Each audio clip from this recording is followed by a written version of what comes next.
kita ajari ya tentang miskonsepsi dan konsep literasi pada pendidik anak usia dini. Perkembangan literasi anak usia dini dan kemampuan literasi anak usia dini tugas kita hari ini ya.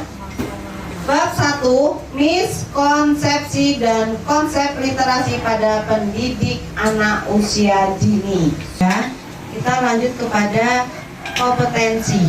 Nah, kompetensi umumnya apa yang harus kalian pahami, yaitu kalian memahami penggunaan strategi pembelajaran yang efektif untuk mencapai belajar literasi peserta didik. Selama ini literasi hanya dihubungkan dengan aktivitas membaca dan menulis kan, itu hanya garis besarnya yang dipahami.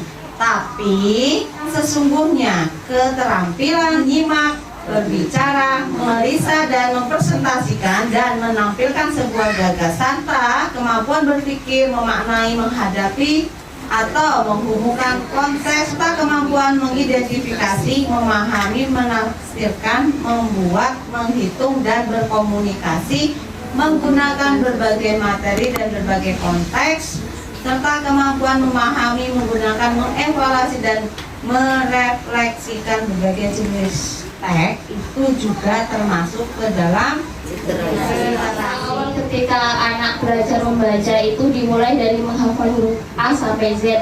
Karena kan kalau kita tidak hafal hurufnya, bagaimana kita membaca? Membaca itu ini ada tulisan misalnya sapi, tapi dia nggak tahu hurufnya. Gimana mau membaca? Itu.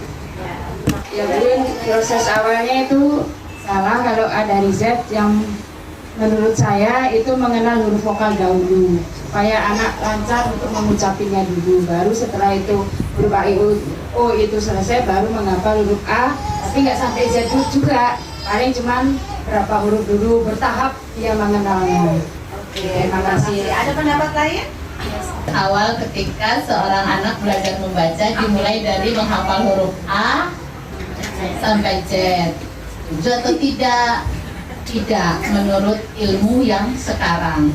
Karena membaca itu bukan hanya menghafal huruf dan membaca tulisan. Jadi gambar, warna itu pun dibaca.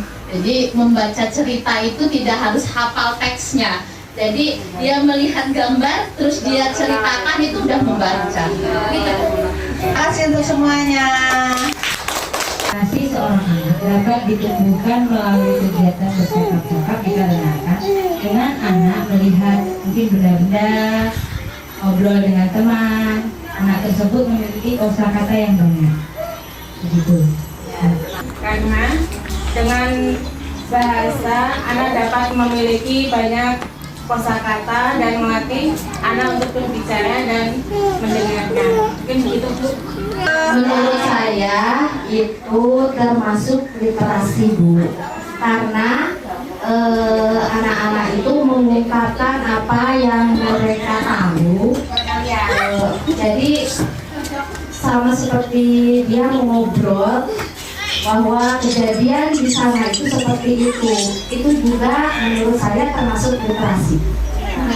Akan yang nomor 5 saya tidak setuju karena itu monoton, mengenal huruf, mengeja, menghafal, baca, menulis harus latihan terus-menerus lagi. Jadi tidak setuju. Karena kegiatan literasi awal itu kalau untuk anak usia dini kan sambil bermain bisa, sambil permainan bisa. Anak usia dini itu belajarnya sambil bermain. Mungkin belum tentu sih anak itu membaca sudah lancar, tapi dia belum tentu bisa memahami isi bacaan dalam buku cerita itu. Karena anak itu kalau sudah terbiasa, walaupun cuma melihat, dia sering melihat huruf A, akhirnya walaupun tidak dikenalkan, tapi dia karena sering melihat, akhirnya dia tahu dan paham. Seperti itu, Bu. Kita lanjut bab kedua tentang perkembangan literasi anak usia dini, di mana perkembangan literasi anak usia dini ini pada konsepnya ya, memahami dan menggunakan strategi pembelajaran yang efektif ya, terus pengembangan literasi anak usia dini dan lain sebagainya, analisis perkembangan literasi anak usia dini. Saya memilih kursi karena buat duduk. Kalau saya murid ya bun, buat duduk, buat mainan.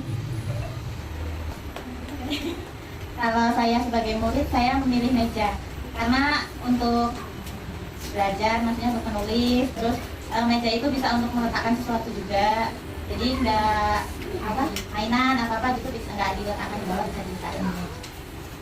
Mengapa pendidik PAUD perlu memiliki konsep literasi yang benar? Kesadaran fonemik, pengetahuan bahwa kata-kata terdiri atas satuan bunyi terkecil. Satuan terkecil ini memiliki fungsi dalam membedakan makna. Kesadaran fonemik diperlukan untuk membekali anak memahami dari bahasa lisan ke bahasa teks. Apa yang didengar anak dapat membantunya dalam mengenali satuan bunyi tertentu yang diwakili oleh huruf dan nantinya akan membantu anak membedakan makna pada kata.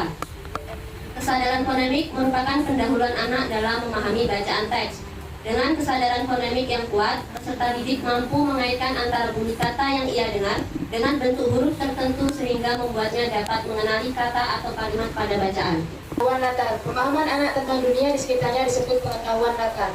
Anak yang seiring diajak berkomunikasi akan mengembangkan kemampuannya dalam menyampaikan pemahamannya melalui percakapan dan interaksi dengan orang-orang yang ada di sekitarnya. Contoh pengetahuan latar fisik meliputi tumbuhan, hewan, bangunan, tentang alam. Contohnya, kita anak bercerita tentang pantai. Dia akan menceritakan suasana di pantai seperti suara ombak, desiran angin, ada pohon kelapa, ada butiran pasir, dan lain-lain. Pada saat bercakap-cakap, inilah anak menyampaikan apa yang ia pernah lihat, apa, hirup, dengar, dan rasakan. Dan pengetahuan latar diperlukan bagi anak untuk memahami teks dan konteks.